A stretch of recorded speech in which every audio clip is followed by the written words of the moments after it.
오늘 본문 창세기 3장 16절에서 지금 알고 나중에 드릴게요. 네, 감사합니다. 창세기 3장 16절에서 24절입니다. 창세기 3장 16절에서 24절입니다. 네, 찾으신 줄 알고 함께 교독하도록 하겠습니다. 또 여자에게 이르시되 내가 내게 임신하는 고통을 크게 더하리니 내가 수고하고 자식을 낳을 것이며 너는 남편을 원하고 남편은 너를 다스릴 것이니라 하시고,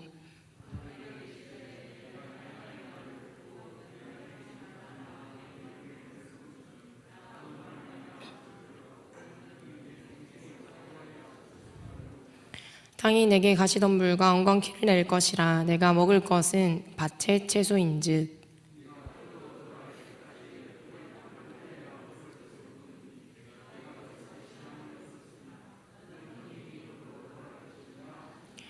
아담이 그의 아내의 이름을 하와라 불렀으니 그는 모든 산자의 어머니가 됨이더라.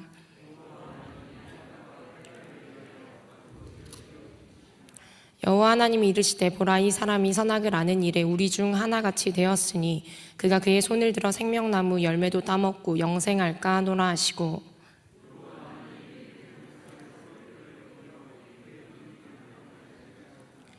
다 같이 읽겠습니다. 이같이 하나님이 그 사람을 쫓아내시고 에덴 동산 동쪽에 그룹들과 두루 도는 불칼을 두어 생명나무의 길을 지키게 하시니라.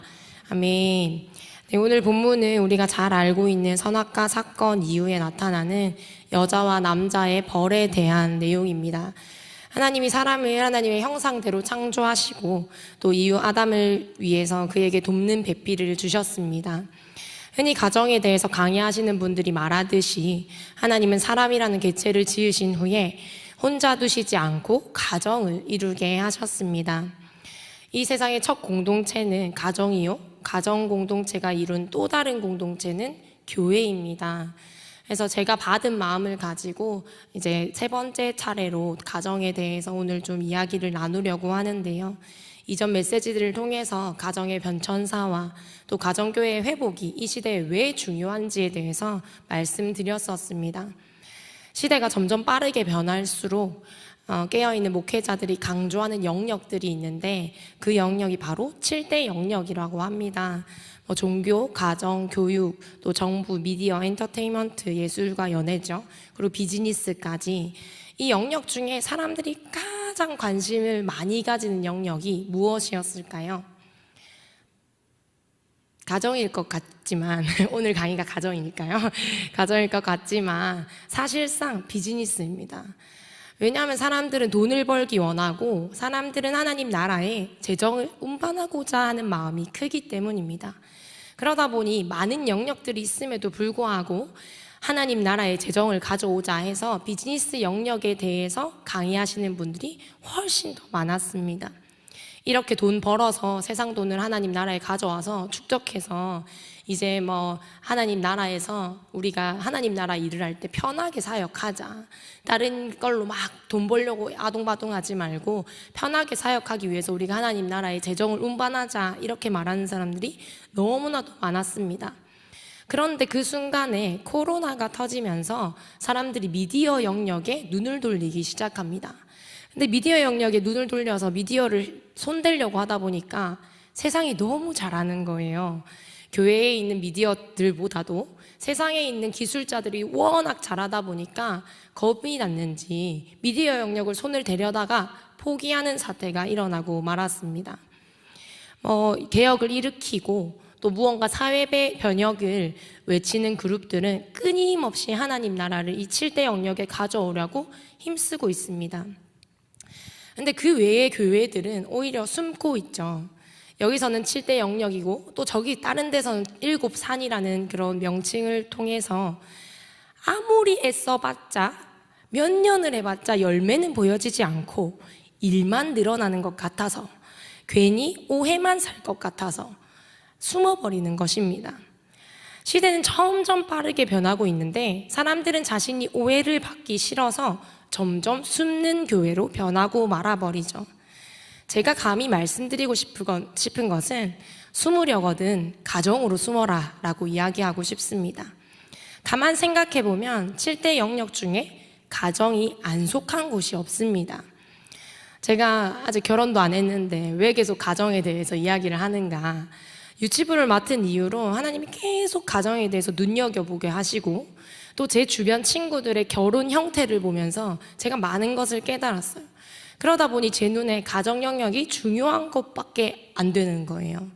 그러고 가만 살펴보니 종교도 또는 가정 또는 교육 또는 모든 엔터테인먼트 모든 곳 정치까지도 모든 시초는 가정이 근본이었습니다. 사역도 마찬가지죠. 가정이 근본입니다. 깨어진 가정이 있으니 결국에 구제 사역까지 연결되는 것이고 미혼모 사역까지 연결되는 거죠. 그러다 보니 가정 영역이 모든 영역의 뿌리와도 같다고 생각하실 수도 있습니다. 공산주의는 지난주에 우리가 들었다시피 가정을 무너뜨리려고 합니다. 모든 영역 가운데 가정이 침투되어 있으니까 글로벌 성혁명을 통해서 또 가정이 모든 가정의 성의 개념을 없애려고 한다든지 아니면 일 또는 모든 영역 가운데에서 동성이라든지 이런 것을 풀어가면서 가정 영역을 없애려고 하는 것이 공산주의였습니다. 가정의 열매인 각 사람이 7 영역을 메꾸고 있는 것입니다. 모든 것에서 마찬가지입니다. 제가 이 강의를 2월에 시작하면서 사회 문제를 우리 문제로 여기고 또 사회적 질병에 대해서 책임지자고 말씀드렸었습니다. 오늘 제가 여러분과 함께 나누고자 하는 메시지는 우리 안에 있는 왜곡된 부분입니다. 본문을 통해서 여자의 왜곡과 남자의 왜곡에 대해서 이야기하려 하는데 가정 안에서 여자와 남자가 어떤 부분이 지금 왜곡당하고 있는지 사회의 메시지를 통해서 어떤 부분이 지금 잘못 잡혀가고 있는지에 대해서 함께 나누고 우리 안에 우리도 모르게 자리 잡고 있는 이 왜곡을 바로 잡는 시간이 되었으면 좋겠습니다. 왜곡이 왜곡을 낳은 이미 변질된 세상을 바로잡기 위해서는 우리가 먼저 왜곡의 영을 뿌리 뽑아야 할 것입니다. 오늘 본문을 보면 성경 말씀이 여자부터 적혀 있으니 여자의 왜곡에 대해서 한번 살펴보도록 하겠습니다. 우리가 흔히들 알고 있는 페미니스트들은 성경이 여자를 차별한다고 말하고 있습니다. 근데 차별했다면 이미 하와 때부터 아내의 이름들을 아예 성경책에 기입도 안 했었어야 했어요. 근데 게다가 창세기를 말하면서 남녀 차별이 성경의 근본이다 라고 말하는 여자들이 생겨납니다. 성경을 잘못 봐도 너무 잘못 봤죠. 만약 성경이 남녀 차별적인 책이었다면 오늘 본문의 20절에 아담이 그의 아내의 이름을 하와라 불렀으니 그는 모든 산자의 어머니가 됨이더라 라는 이 구절이 이렇게 쓰여 있지 않았을 것입니다. 하와 때문에 선악과를 먹은 아담이 하와를 모든 산자의 어머니라고 좋게 표현해주지 않았을 거란 말입니다. 아담이 만약에 자기 자신을 여자보다 우월적인 존재로 여기고 하와에게만 모든 죄를 뒤집어 씌웠다면 하와 이름을 모든 자의 산자의 어머니가 아니라 선악과 따먹은 X라든지 아니면 지만 먹을 것이지 이런 의미의 뜻들 있잖아요. 너 때문이야 약간 이런 의미의 이름들로 지었었겠죠. 근데 성경에서 말하는 여자는 남자에게 종속되어 있는 지위에 있기는 하지만 가정 안에서 여자가 실제로 차지하고 있는 위치와 받은 대접은 아주 다양했었습니다. 그 속사를 듣다 보면 씨만 주시는 하나님을 보면서 아내는 마치 씨를 얻기 위한, 자식을 얻기 위한 수단처럼 보여질 수도 있었을 것입니다. 실제로 이스라엘인들에게는 자식을 얻는 것, 또 씨를 얻고 대를 이어나가는 것이 가장 중요한 것은 사실이었지만 여자는 자식을 얻기 위한 수단만으로 치부될 창조물이 아니었습니다. 성경에서 말하는 아내는 자기 나름의 권리를 지닌 인격적인 존재로 여겨졌고 존중받았었습니다.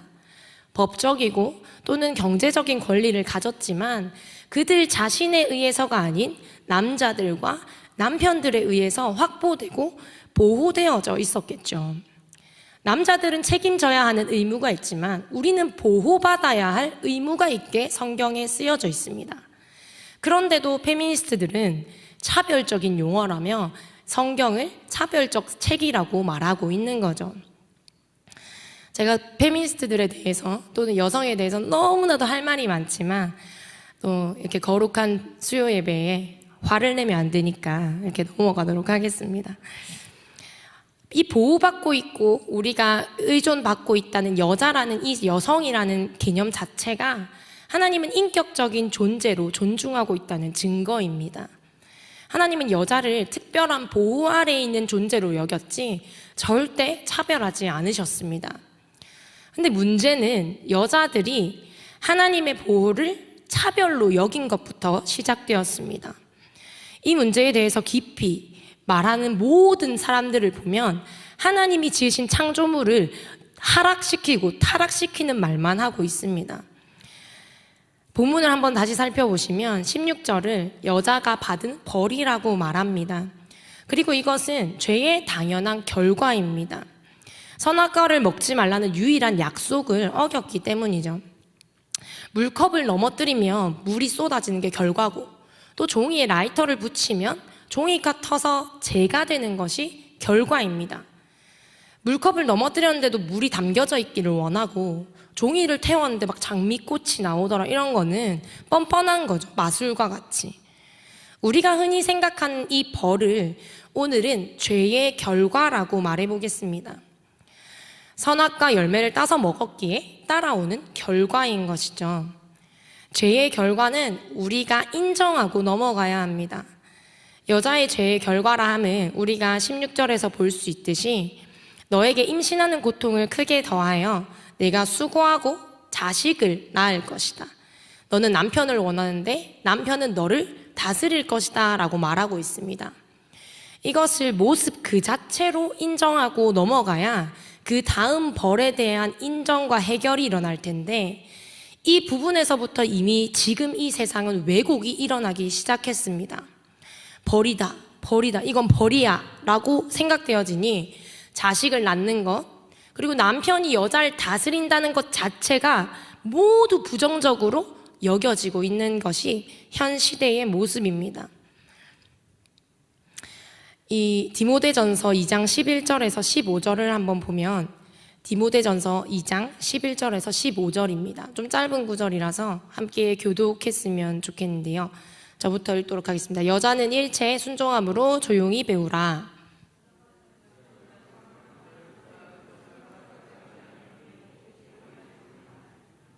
이는 아담이 먼저 지음을 받고 하와가 그 후며 그러나 여자들이 만일 정숙함으로써 믿음과 사랑과 거룩함에 거하면 그의 해산함으로 무엇을 얻으리라고 되어 있나요? 구원을 얻으리라고 되어 있습니다. 죄의 벌로 구원과 약속을 얻은 것이죠. 본문으로 돌아와서 16절의 이 벌을 우리가 얻게 된 부르심이라고 여긴다면 우리의 생각에 전환이 일어날 수 있을 것입니다. 교회를 다니고 예수님을 믿는 우리가 자녀를 낳고 키우는 것이 힘들고 고통이기는 하나 이것을 벌로만 여기고 남편이 아내를 다스리는 것을 벌로만 여기는데 세상이 뭐라고 말하겠습니까? 아이도 안 낳고 결혼할 바에 혼자 사는 게 낫다고 여기겠죠. 게다가 세상의 온갖 사상들이 산통을 다 깨놓고 있습니다. 피해의식 속에서 성경을 해석하면 이렇게 됩니다. 성경은 여자를 애 낳는 기계로 치부하더라. 여자 얘기는 성경에 잘 안 나오는 거 다들 알죠? 이렇게 하면서 계속 성경을 차별적 용어처럼 느껴지게 만드는 거죠. 족보 부분은 읽지 마라. 눈물 나니까. 여자가 얼마나 고생했는지. 이런 식으로 받아들이게 되는 거예요. 이런 왜곡된 시선, 왜곡이 왜곡을 낳아서 세상은 이미 변질돼 버리고 말았습니다.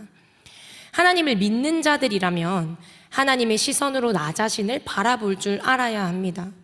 정말 하나님이 여자를 애 낳는 기계로 치부해서 창조하셨을 거라고 생각하는 분들은 여기에 없으리라 믿지만 지금 이 세상이, 지금 이 현대가 모든 여자들이 이렇게 생각하는 분들이 많다는 게 문제입니다.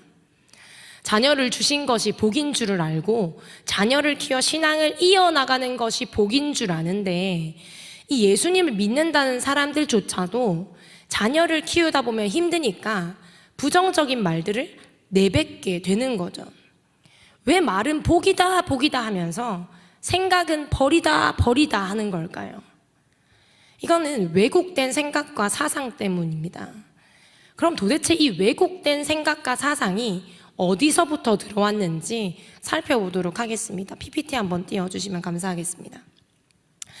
제가 TV를 잘 안 보지만 2012년부터 2021년까지 드라마의 약간 이렇게 흐름을 한 번만 우리가 같이 봤으면 좋겠어요.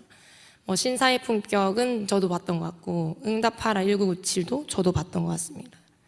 그런데 점점 어떻게 되냐면 미생이나 마녀의 연애, 제가 그냥 이름을 읽어드릴게요. 품이 있는 그녀, 힘센 여자 노몽순, 82년생 김지연, 봄밤, 스카이캐슬, WWW, 동백꽃 필 무렵이죠. 네, 동백꽃 필 무렵, 이런 거. 2020년에 들어가면 더 많은 컨텐츠들이 나와요. 도도솔솔 랄라솔이라고 또 나오고, 맞죠? 사랑의 불시착이라든지.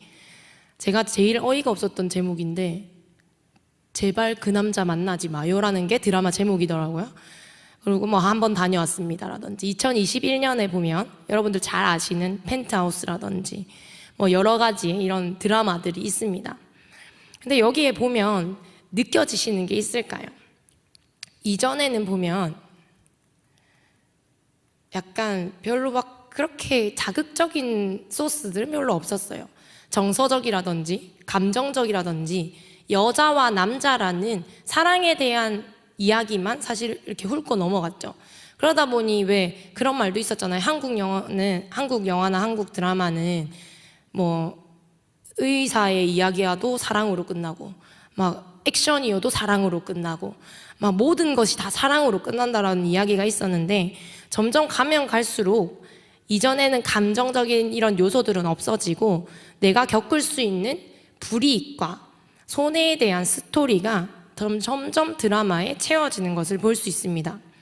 예를 들면 모든 여성들이 자신의 꿈을 가지고 살 수 있다는 메시지가 다분하기도 하고 손해보는 여자가 조신한 게 예전에는 약간의 룰이었는데 요즘은 손해보면 바보다 약간 요런 게 룰이 되어지기도 하죠. 이전에는 드라마나 영화에 동성애적인 요소가 들어가면 드라마나 영화가 제작되기 이전부터 난리가 났어요. 교회에서도 난리가 나고 청원 넣고 다들 한마디씩 하고 기사도 내고 했는데 요즘은 드라마가 제작되기 전에는 가만히 있다가 드라마 시작되면 기사가 한두 개 올라옵니다. 그런 것이 마인인가 이런 드라마도 있더라고요. 여러 가지의 드라마들이 있는데 이 안에 점점 여성을 대변하고 여성의 불이익, 여성이 보고 있는 손해들로 가득가득 채우고 있다는 메시지가 다분해지고 있는 것입니다. 사람들에게 익숙해진 거죠. 예전에는 여자가 뭐를 하고 이런 것보다 남자의 중심이었는데 요즘은 여자의 어떤 메시지라든지 여자가 받는 차별적인 요소들이 더 드라마 안에 많이 들어가고 있습니다. 세상이 주는 메시지는 누구 엄마 말고 나는 82년생 김지영이다 라고 불리고 싶다고 말합니다. 내 삶을 살고 싶고 엄마 말고 내 이름을 찾고 싶다는 생각을 드라마가 아니더라도 많은 컨텐츠에서 퍼뜨리고 있습니다. 그런데 우리는 이것이 왜곡된 메시지인 것을 우리는 깨달아야 합니다. 첫 번째 왜곡은 내 삶을 살고 싶다고 말하는 여성들의 왜곡이에요. 왜 이 말이 왜곡일까요? 내 삶을 살고 싶다가 아니라 내 삶을 살고 있는 것입니다. 많은 엄마들이 내가 내 삶을 잃어버리고 누구 엄마 하는 게 모든 것이 잘못됐어. 당신을 만난 것부터 이렇게 이야기하는데 사실상 우리가 말씀을 방금 읽었던 것처럼 네가 수고하고 자식을 낳을 것이며 남편은 너를 다스릴 것이다 라고 이야기하고 있는 것이 진리입니다. 그러니 누구누구 엄마라고 불리는 것은 그것이 본인의 삶이라는 거죠. 두 번째 왜곡은 난 여자로서 실패했다 입니다. 왜 이것이 왜곡이냐면 많은 사람들이 커리어 우먼 병에 걸려가고 있는 것 같아요. 요즘 여성들을 보면 내가 마치 전문직에 종사해서 멋있는 여성처럼 보여야만 하고 집에서 주부로만 지내면 뭔가 좀 부족한 사람인 것처럼 보여지는 커리어 우먼 병에 걸린 것 같아요. 제 친구들도 마찬가지입니다. 모든 아이들이 결혼하면 뭐 하겠노? 결혼하면 애밖에 더 키우겠나? 내가 지금이라도 오케스트라 해서 몇 살에 이렇게 되고 이렇게 해야지 하는 커리어 우면병에 걸려가고 있는 거예요. 근데 이것은 왜곡입니다. 엄마라는 이름에 실패란 없어요. 잘 생각해보면 성경 말씀에 나오는 리브가를 생각할 수 있습니다. 우리가 잘 알듯이 에서와 야곱이 미친 듯이 싸우죠. 형제의 난이 일어났습니다. 근데도 결국에 이 리브가의 아들의 야곱에게 하나님이 약속을 주셔서 그 속사를 이어갈 씨로 삼고 마시죠. 형제의 난을 일으킨 엄마, 자식 교육 잘못한 걸까요? 잘못은 했겠죠. 뭐 에서 편 안 들고 맨날 야곱 편만 들었다든지. 물론 그럴 수도 있겠지만 결론적으로 하나님의 약속을 이어갈 아들로 야곱이 택해졌다는 것이 중요한 것입니다. 그 다음은 요게벳입니다. 요게벳과 히브리 산파를 우리가 잘 알듯이 모세를 아들을 낳았어요. 근데 죽이래요. 죽이기 싫으니까 강에 떠다 보내잖아요. 그러면 아들을 버린 거니까 실패한 삶일까요? 아니라는 것입니다. 제가 오늘 강력하게 말씀드리고 싶은 것은 엄마라는 이름에는 실패라는 단어가 어울리지 않아요. 엄마라면, 자녀를 낳았다면, 그 자녀를 키우고 있다면 모든 것에 존중받아 마땅합니다. 제가 딸이라서 알아요.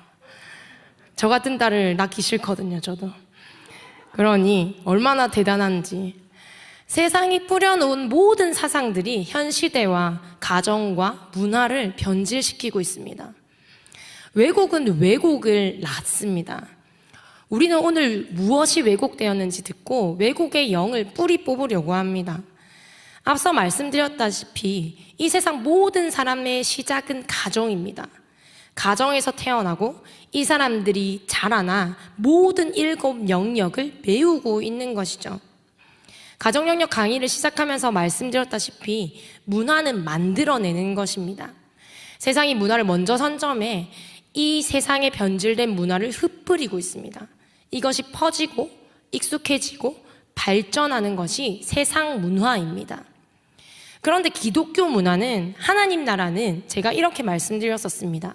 이미 발전한 문화이기 때문에 거꾸로 우리가 익숙해만 지고 퍼지기만 하면 하나님 나라는 이 세상에 도래할 것입니다. 어려서부터 각 영역의 귀한 인재와 자원들로 키우려면 가정의 회복은 절실합니다. 여성들이 일어나야 된다. 여성들이 회복되어야 된다. 좋은데 여자의 회복의 맨 처음 근본은 오늘 본문에 있는 창세기 3장 16절에 나오듯 어미로서의 회복입니다. 아직 어미가 아니신 분들은 어미가 될 준비를 해야 하는 것이고, 이미 어미이신 분들은 나도 모르게 사회가 주고 있는 그 왜곡에서 벗어나는 것이 가장 중요한 것이죠. 이번엔 남자의 왜곡입니다. 본문 17절을 함께 읽도록 하겠습니다. 본문 17절입니다. 시작. 아담에게 이르시되 내가 내 아내의 말을 듣고 내가 내게 먹지 말라 한 나무의 열매를 먹었은즉 땅은 너로 말미암아 저주를 받고 너는 내 평생에 수고하여야 그 소산을 먹으리라. 아멘. 17절에서 19절은 남자의 죄의 결과입니다.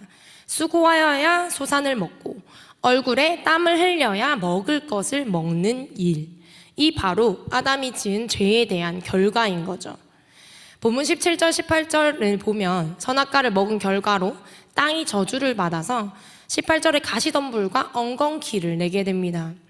땀을 흘려야만 땅을 경작할 수 있고, 이전에는 수고하지 않고도 하나님의 소산물들을 따먹을 수 있었다면 이제는 수고하고 땀을 흘려야만 먹게 된 것입니다. 이때는 이미 하와를 돕는 배필로 받아서 가정이 형성된 상태니 책임이 있고 보호해야 할 의무가 생긴 상태에서 죄의 결과를 받게 되었습니다. 그러니 이 남편들에게는 수고하고 땀을 흘리는 것이 하나님의 부르신 자리이고 사명입니다. 그런데 아직 아니네요. 그런데 세상이 계속적으로 남자를 왜곡하게 만듭니다. 이 말이 무슨 말이냐 하면 아까 보셨던 자료에 보면 제가 천천히 한번 넘겨볼게요. 뭐가 다른지 한 번만 더 주의 깊게 한번 살펴보셔요.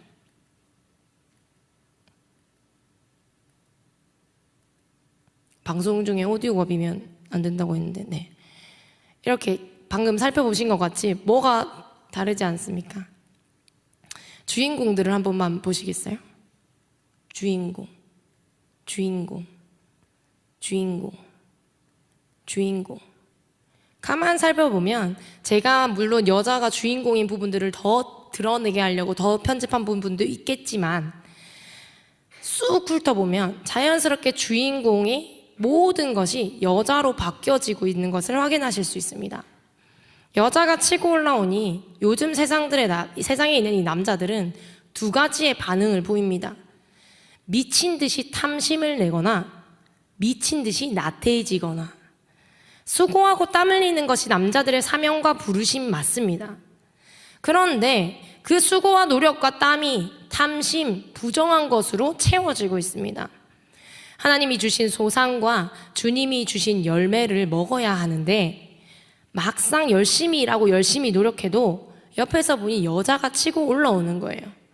그러니 남자는 자리가 뺏길까봐 예배로 나를 채우는 것이 아니라 다른 것으로 나를 채우는 것이 아니라 주님이 주신 부르심이라 생각하고 일을 하는 것이 아니라 부정적인 탐심으로 자신을 채우고 있는 것입니다. 여자는 가정을 돌보기보다 자신의 커리어를 쌓는 것에 더 눈길을 빼앗기게 되고 남자는 이 여자들을 보면서 더 탐심으로, 더 나태함으로 가고 있는 것이 현 시점입니다. 더 벌려고 한다든지, 더 자리에 올라가려고 하는 명예욕이라든지, 내 돈을 벌어서 널 왜 줘야 해? 하는 무책임이 생기는 것이 지금 남자들의 현 실정이죠. 그리고 나태해집니다.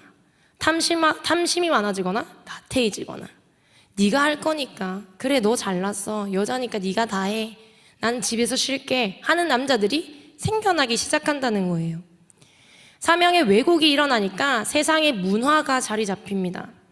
자식 낳으면 나만 손해고 내 커리어 쌓으려고 결혼 안 하는 여자, 또는 열심히 돈 벌었더니 여자가 다 쓰니까 결혼 안 하는 남자. 이게 우리나라의 현 실정입니다. 수고하고 땀 흘리는 것이 하나님이 남자에게 주신 책임이었는데 그것조차도 부정하는 세대가 지금 세대입니다. 아이를 낳는 해산의 고통으로 자신의 사명을 감당하는 것이 아니라 하나님이 여자에게 주신 책임이었는데 이 모든 걸 거부하는 세대, 왜곡된 세대, 변질된 세대가 도래했다는 거죠. 남자의 왜곡은 남자의 책임의 부재입니다. 남편으로서의 의무부재가 왜곡입니다. 이 말이 무슨 말인가 하면 이스라엘이 하나님께 심판을 받거나 벌을 받을 때마다 나타나는 몇 가지 징조가 있었습니다. 첫 번째는 예배가 부재하거나 악한 왕이나 지도자들이 죄를 지었거나 또는 남편들이 정신 차리지 못할 때 아내들이 옆에서 아무 말을 안 해줬거나 옆에서 도와줘야 하는데 이런 말을 안 해줬거나 이럴 때마다 이스라엘은 벌을 받거나 망조에 들어섰습니다. 예배의 역할을 해야 하는 남편의 역할과 남편이 하나님 앞에 바로 안 서고 예배가 바로 세워지지 않을 때 옆에서 도구가 되어줘야 할 아내가 부재할 때 이스라엘 전체가 흔들렸던 때입니다. 남자에게는 수고하고 땀을 흘려 소산을 얻어야 하는 책임도 있지만 한 가지의 책임이 더 있습니다. 바로 예배의 책임입니다. 이스라엘의 예배는 여자보다도 남자들이 많이 참여하게 됩니다. 가정의 지도자인 남자들이 제사나 또 번제에 있어서 역할을 담당했기 때문입니다. 이스라엘의 공동체의 책임과 또 그들의 예배는 이렇게 나눌 수가 있습니다. 율법을 준수하는 것, 또 제물과 헌물, 기도와 서원, 그리고 절기 참여, 이렇게 예배의 형태를 나눌 수 있다고 생각해 보면 이 네 가지 형태 중에 여자가 참여할 수 있는 것이 있고 여자가 참여할 수 없는 것이 있습니다. 신명기 17장 2절에서 5절에 보면 너희 가운데 어떤 남자나 여자가 내 하나님 여호와의 목전에 악을 행하여 언약을 어기면 남자나 여자를 돌로 죽이라고 되어 있음을 볼 수 있습니다. 이스라엘 백성이라면 하나님이 주신 율법, 언약을 준수하는 것이야말로 백성된 도리였고 남녀 막론하고 지키고 따라야 할 예배였습니다. 그러니 율법 준수는 여자든 남자든 참여하는 예배의 형태가 되는 거죠. 그럼 두 번째인 이 제물과 헌물 같은 경우에도 레위기 12장을 보면 아이를 낳은 여자가 번제를 위해서 1년 된 어린 양을 가지고 간다든지, 또는 레위기 15장에 보면 유출한 여인이 8째 날에 산비둘기나 집비둘기를 가져가라고 하는 것처럼 남자들은 물론 여자들도 이 레위기를 살펴보면 제물과 헌물을 드렸다고 되어 있습니다. 세 번째인 이 기도와 서원 또한 마찬가지입니다. 기도야 여러분들이 많이 아시는 성경 본문들이 여자의 기도로 되어 있음을 보아 여자든 남자든 동등하게 하나님 앞에 기도로 나아갈 수 있는 것을 알 수 있죠. 여자들이 남편이나 아버지의 권위 아래에 있어서 여자가 한 서원을 취소할 수는 있었지만 그들이 취소하지 않는다면 여자도 마찬가지로 서원을 반드시 지켜 행했어야 했습니다. 그런데 이 세 가지와 다르게 이 네 번째인 절기 참여는 다른 문제입니다. 출애굽기 23장 17절을 보면 한번 같이 찾아볼까요? 출애굽기 23장 17절.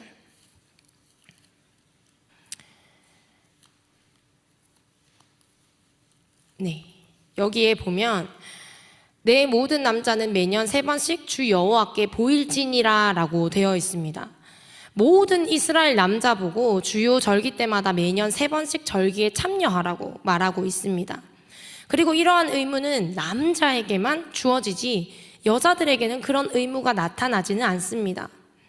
물론 절기를 지킬 때 고아와 과부가 함께 즐거워하라고 하는 구절들이 있는 것으로 보아 절기를 지키지 마라는 율법이 있는 것은 아닙니다. 그런데 의무, 절기를 지키러 3번씩 꼭 가야 하는 의무는 남자에게만 있었습니다. 왜 그럴까요?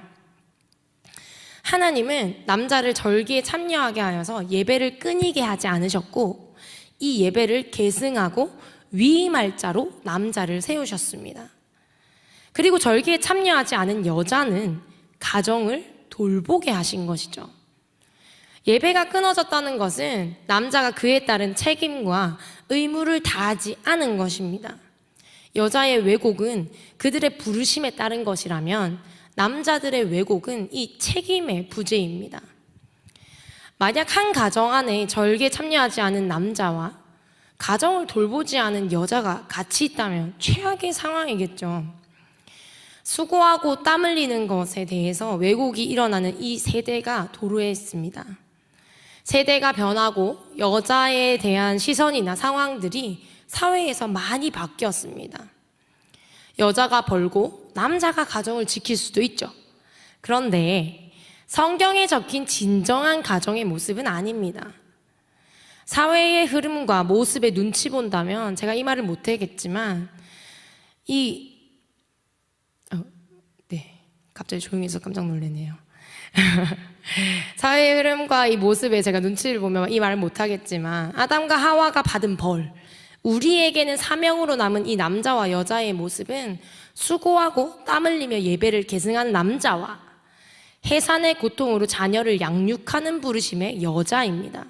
다시 말씀드리면 성경에서 말하고 있는 우리 여자 남자의 모습은 수고하고 땀 흘리며 예배를 계승하는 남자와 해산의 고통으로 자녀를 양육하는 부르심의 여자의 모습이라는 것입니다.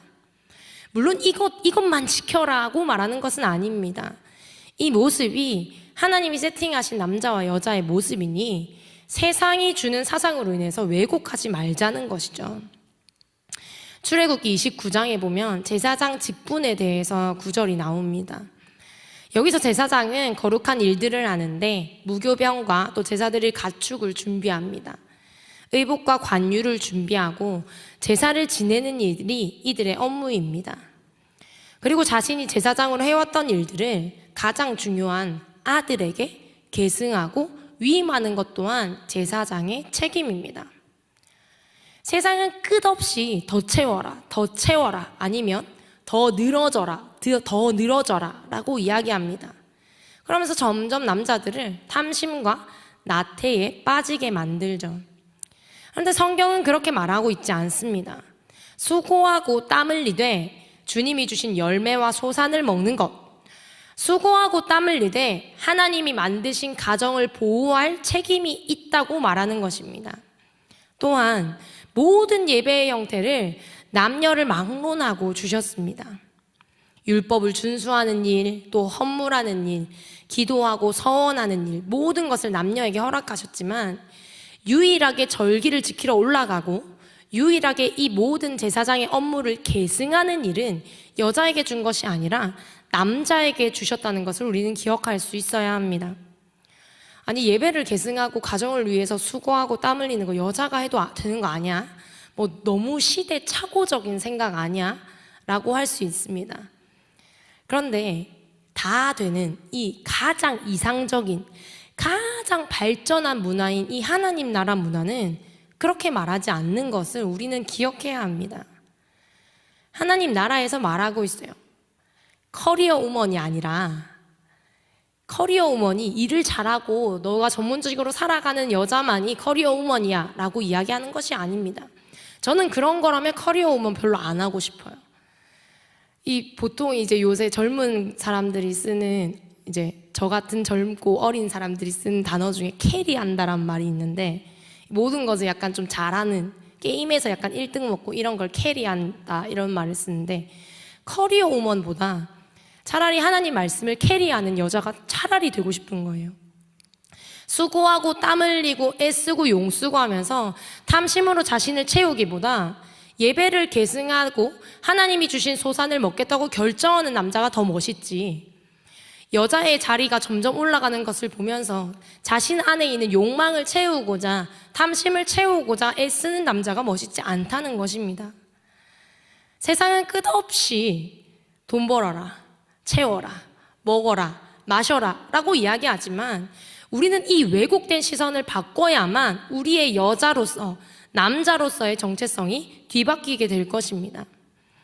우리의 왜곡점은 도대체 어디에 있을까요?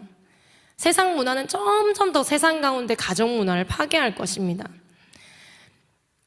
예능 프로그램 속에서까지 가정에 대한 잘못된 관점을 지금 흘려주고 있어요. 보셨는지 모르겠지만 그 슈퍼맨이 돌아왔다라는 그 프로그램에, 슈퍼맨이라서 보통 그 프로그램의 취지 자체가 여자들은 쉬고 남자가 애를 보는 게 슈퍼맨이라서, 그래서 슈퍼맨이 돌아왔다라는 프로그램 이름이에요. 근데 갑자기 왜 슈퍼맨이 여자가 됐을까요? 설마 방송국이 맨이 남자인 것을 모를까요? 아니라는 거죠. 슈퍼맨 남자인 거 아는데 여자를 등장시켜요. 심지어는 비혼모라는 말까지 나왔어요. 난자은행에서 난자를 맡기고 자신의 남편이 누군지도 모른 채, 결혼하지도 않은 채 아이만 갖고 싶다고 해서 아이를 낳아서 4개월째가 됐대요. 그래서 아이를 낳았어요. 저 같은 경우 의학적인 어떤 건강적인 이유 때문에 하는 것에 대해서는 제가 아무 말 하지 않지만, 비혼주의자라서 아이만 갖기 위해서 아이를 낳았다는 것 자체는 굉장히 이기적인 생각이라고 생각합니다. 이 프로그램 자체는 남자만 나오던 프로그램이었어요. 여자는 쉬고. 그러더니 이젠 여자를 등장해서 얘가 당연한 가정의 모양이라는 것을 계속 세상에 말하고 있는 겁니다. 이게 안 이상한가요? 근데 가만히 있는 언론들, 기사 몇 개만 뿌린다고 이게 다 달라졌을까요? 지금도 출연하고 있는데. 그러니 다른 방송사의 사람들이 이렇게 얘기한대요. 나도 사유리를 본받고 싶어요. 그럼 일본 가지 그랬어요. 그죠?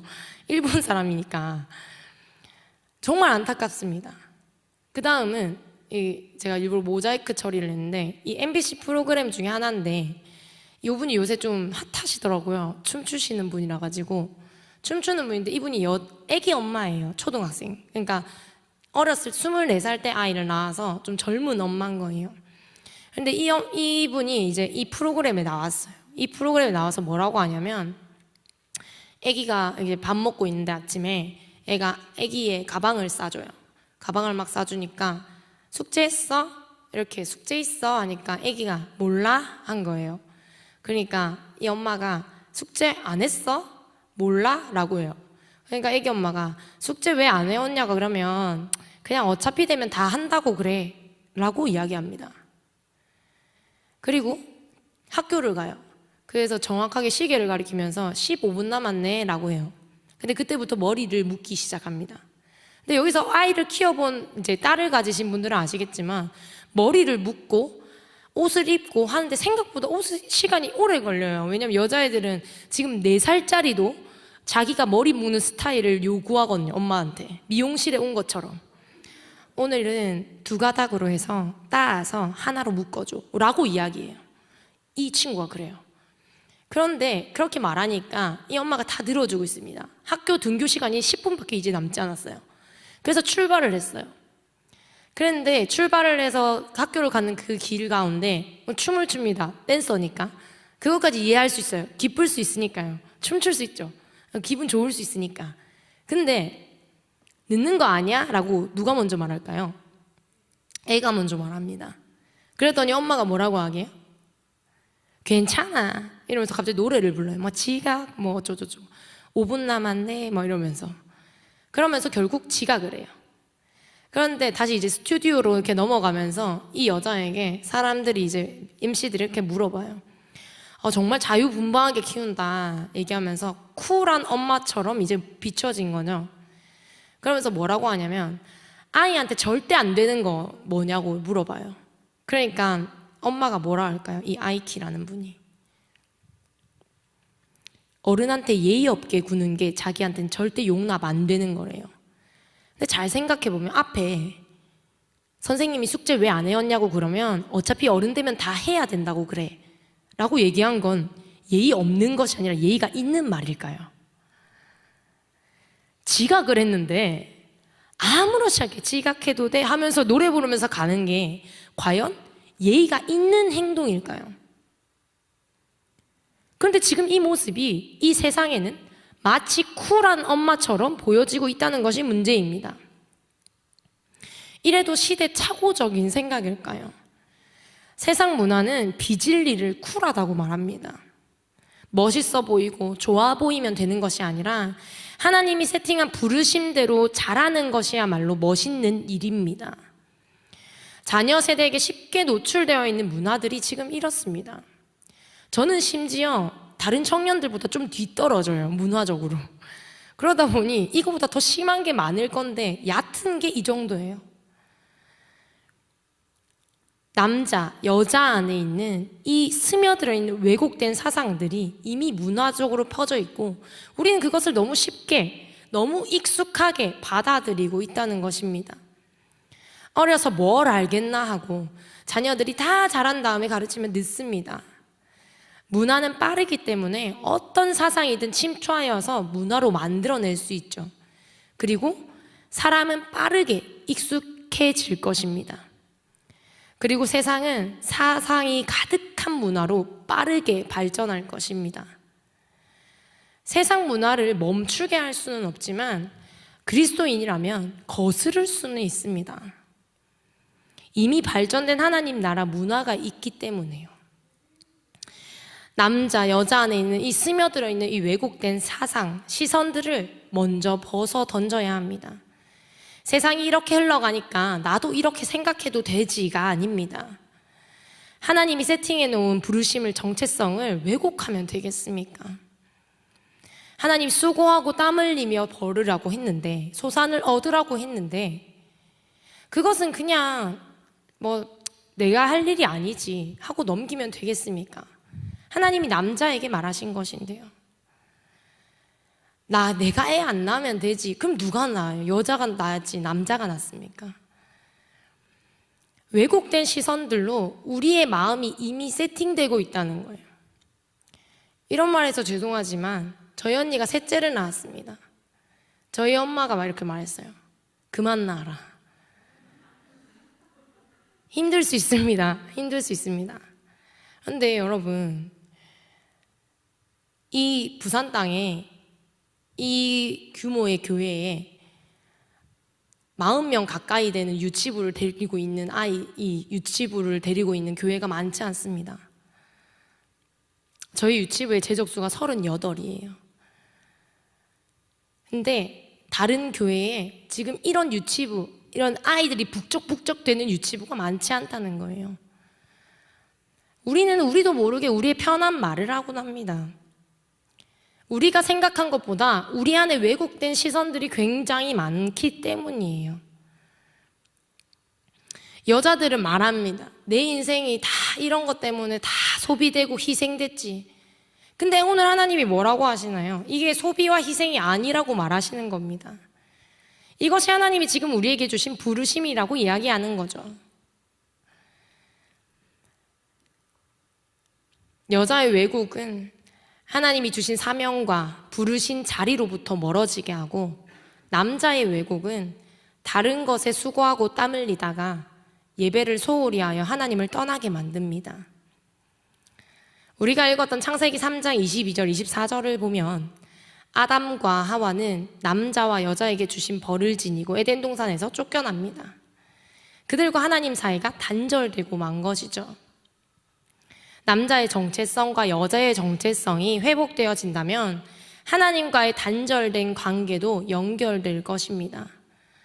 하나님은 이때 이들에게 벌로서 관계를 단절하셨는데, 이후 사람에게 하나님이 복으로서 예수 그리스도를 허락하셔서 관계를 다시 형성하셨다면 이것은 벌이 아니라, 형벌이 아니라 복이 되어야죠. 우리는 우연이 아닌 운명, 당연한 부르심을 믿는 사람들입니다. 아담의 원죄는 우리 안에 그대로 내려왔습니다. 원죄의 결과로 형벌처럼 보이는 이 모습을 이제는 우리가 인정하고 받아들여야 할 때입니다.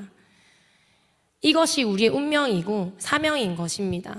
세상에서 흘러들어온 사상으로 인해서 여자와 남자의 정체성이 왜곡되었다면 오늘의 이 메시지가 세상의 왜곡된 문화를 회복하는 시간이 되었기를 소망합니다. 모습을 인정하면 가정에서 한 단계 한 단계 단계적인 회복이 일어나지만, 형벌을 복으로 바꾸기 시작하면 완전한 회복, 완성된 회복이 일어날 것입니다.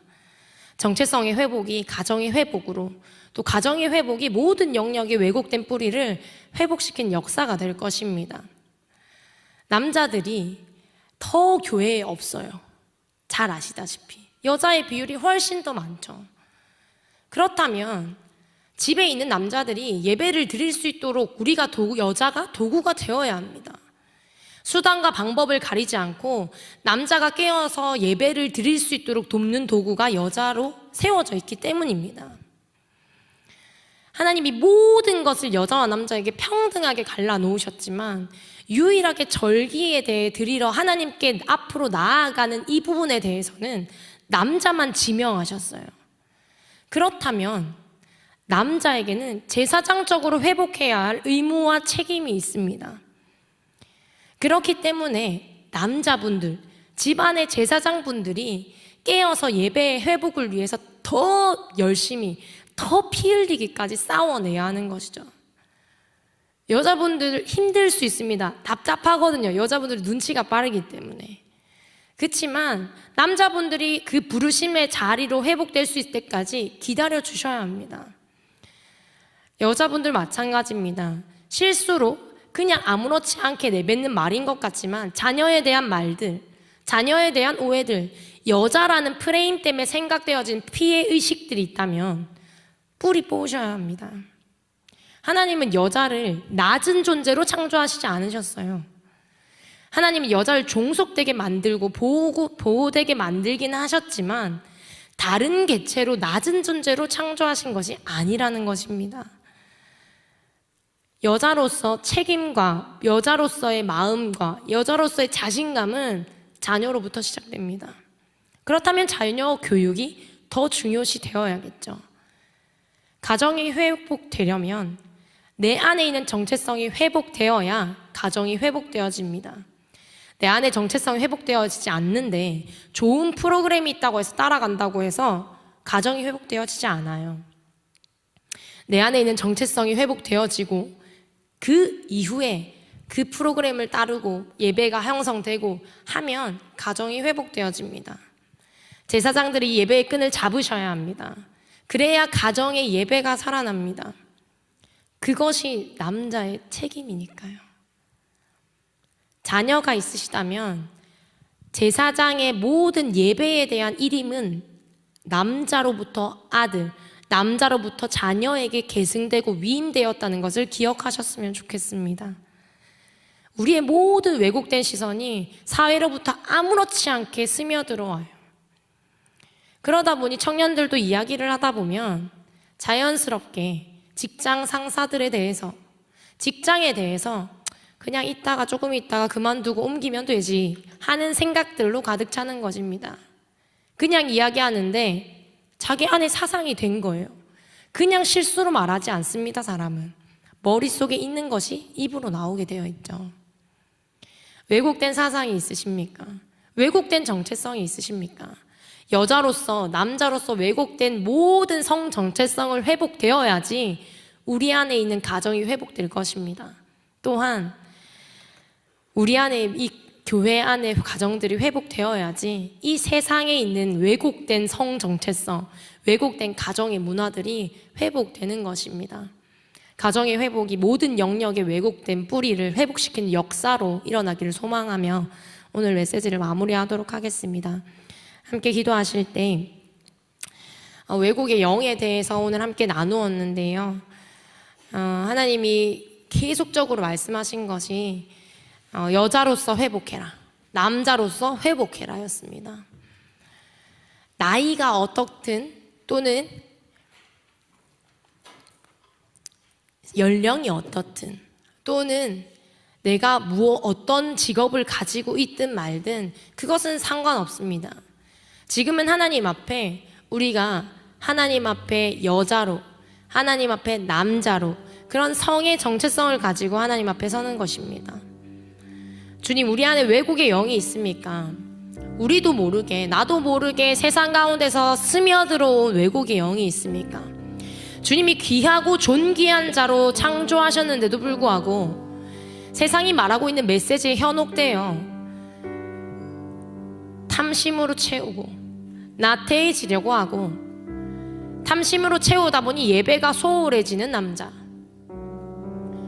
자녀가 복인 줄 모르고 자녀 탓하고 또는 미래의 자녀에 대해서 자기의 생각으로 한계 짓고 하는 모든 말과 행동들이 다른 사상으로부터 시작된 것을 우리는 깨달아야 합니다. 아버지, 우리 안에 왜곡의 영이 있습니까? 지금 이 시간 왜곡의 영을 뿌리 뽑아 주십시오. 지금 이 시간은 개인 고백으로 나아갔으면 좋겠습니다. 개인의 고백으로, 개인으로 하나님 앞에 서셔서 주님, 내 안에 있는 여자로서 또는 남자로서 있는 모든 왜곡된 부분들을 지금 이 시간 뿌리 뽑아달라고 간절하게 부르짖었으면 좋겠습니다. 아버지, 우리에게 주신 이 벌이 이제는 형벌이 아닌 축복이 되기 원합니다. 아버지, 우리에게 주신 이 저주가 아닌 복이 되기 원합니다. 왜냐하면 에덴 동산에서 쫓겨났던 하나님의 그 관계가 단절됐던 그 순간이 아닌 이제는 예수 그리스도로 말미암아 하나님과 사람과의 관계가 회복되었기 때문입니다. 주님, 우리로 하여금 관계의 회복을 일으키셨습니까? 그렇다면 이제 이 형벌 복으로 바꾸어 주시옵소서. 이 저주 이제 하나님께서 하시는 축복으로 바꾸어 주십시오. 주님, 우리 안에 있는 모든 사상과 모든 생각으로부터 온 모든 왜곡의 영을 지금 이 시간 끊으며 나아가오니 아버지의 아들의 영으로, 아버지의 딸의 영으로 지금 회복시켜 달라고 다 같이 주여 부르며 기도하시도록 하겠습니다. 주여!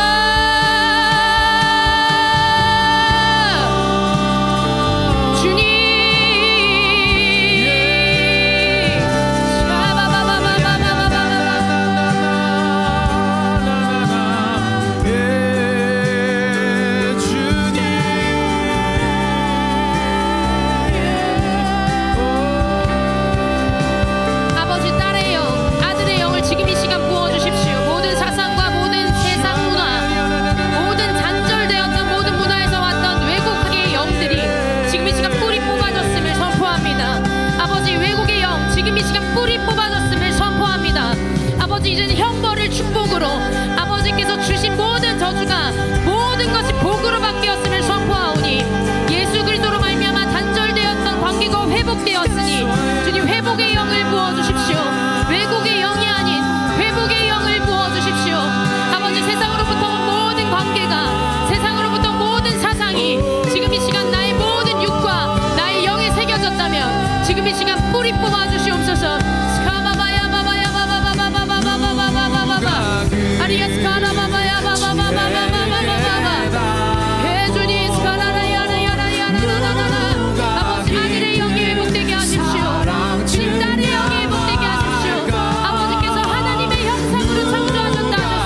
가정의 예배의 회복을 놓고 기도했으면 좋겠습니다. 제사장적인 모든 것에 계승되고 위임되는 것은 그 제사장, 남편, 남자, 아들이었습니다. 우리가 이 시간 한번 제사장들, 가정의 제사장들을 축복하며 기도하며 나아가실 때 이렇게 기도했으면 좋겠습니다. 주님, 우리 가정 가운데 가정의 예배 제단이 회복되게 하여 주십시오. 주님, 제사장을 세워 주십시오. 주님, 제사장적인 모든 요소들이 끊이지 않게 하십시오. 아버지의 영으로 말미암아 회복되었다면, 여자의 정체성과 남자의 정체성이 회복되었다면 이제는 예배가 회복되게 하여 주시옵소서. 장막에 거하는 아들들이 있었기에 하나님의 그 구속사의 씨는 계속적으로 연결되었던 것입니다. 들판에 나아갔던 에서 때문이 아니라 그 장막에 거하였던 야곱, 요셉으로 말미암아 구속사적인 씨가 회복되었던 것처럼 주님, 남자들이 그 장막에 거하는 것, 처소에 거하는 것, 제사장적인 요소가 회복되는 것에 대해서 주님 깨어나게 하여 주시옵소서. 가정의 회복이 일어날지어다, 예배의 회복이 일어날지어다 하며 가정의 예배와 가정의 처소의 모든 것 가운데 하나님의 처소가 되게 해달라고 눈앞에 가정을 그리시며 축복하며 나아가도록 하겠습니다. 기도하시겠습니다. 주여, 주님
주님만 높여드리기 원해. 우리 세대로 주의 얼굴 찾게 하옵소서. 오 야곱의 하나님, 우리 세대로 주의 얼굴 찾게 하옵소서. 오 야곱의 하나님, 우리 세대로 주의 얼굴 찾게 하옵소서. 오 야곱의 하나님, 우리 세대로 주의 얼굴 찾게 하옵소서. 오 야곱의 하나님. 다음으로는 확장하는 기도를 좀 해보도록 하겠습니다. 가정의 회복이 일어날 때 지금 당장 7대 영역의 열매를 맺을 수는 없지만 후레사를 계획하시고 아시는 주님께서 훗날 하나님 나라의 7대 영역의 회복에 우리 교회를 사용하여 달라고 기도했으면 좋겠습니다. 가정의 영역의 회복이 주님 훗날에 아버지 나라에 회복되게 하여 주시옵소서. 후레사를 아시는 분은 주님밖에 없으십니다. 주님, 우리는 알 수 없고 지금 심는 열매가 어떻게 열매로 거두어질지, 우리가 지금 하는 노력들이 어떻게 하나님 나라에 도움이 될지는 아무것도 모르나 주님, 지금 하는 이 기도가, 지금 하는 이 가정의 회복의 운동들이 주님 후레사에 훗날에 아버지 나라의 7대 영역을 회복시켜 주시옵소서. 주님, 7대 영역 가운데 주님의 영을 부으시고 7대 영역 가운데 회복의 영을 부으셔서 주님, 우리는 알 수 없지만 우리 교회를 사용하여 주시옵소서. 우리 교회의 기도를 사용하여 주십시오. 우리 교회의 노력을 사용하여 주십시오. 우리 교회의 기도와 예배를 사용하여 주십시오. 우리 교회의 각 가정을, 각 교육의 세대들을